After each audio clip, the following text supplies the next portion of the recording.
राजकीय, सामाजिक, आध्यात्मिक, शैक्षणिक, शेतीविषयक बातम्यांसाठी आदर्श भारत माझा सदैव न्याय हक्कासाठी आपल्यासोबत। आज पत्रकार दिनानिमित्त पत्रकार मंडळी आपल्या सदिच्छा भेटीसाठी आलेल्या आहेत। एकूणच काय भावना व्यक्त करतात?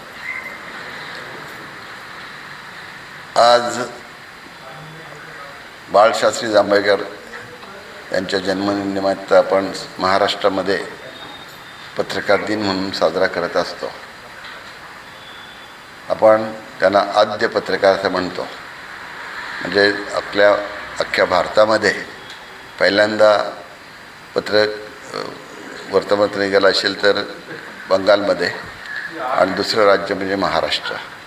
ज्या इतक्या राज्यांमध्ये आपल्याला बाळशास्त्री जांभेकरांनं 19व्या शतकात 1840 सालाच्या आसपास 40ला त्यावेळेला त्यांनी हे दर्पण नावाचं वर्तमानपत्र सुरू केलं।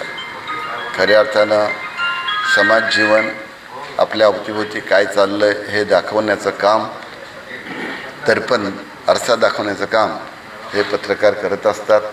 विकासाचे दाखवतात आणि आपल्याकडे जे काही भलंबुरं चाललं असेल त्याचंही दर्शन ते घडवतात।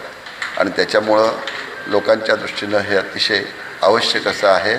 आणि पत्रकारांच्या दृष्टीनं आता पत्रकारांची संख्या जरी वाढत असली तरी ती कमी पडते। सोशल माध्यमातून आता जरा थोडंसं याच्यावर परिणाम झाला आहे, पण जे वर्तमानपत्र येतं, लिखाण जे येतं ते वाचायचं मात्र बंद होणार नाही, कधी होणार नाही।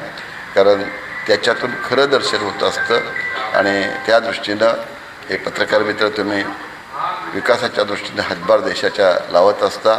म्हणून या पत्रकार दिनाच्या मी तुम्हाला मनापासून हार्दिक शुभेच्छा देतो।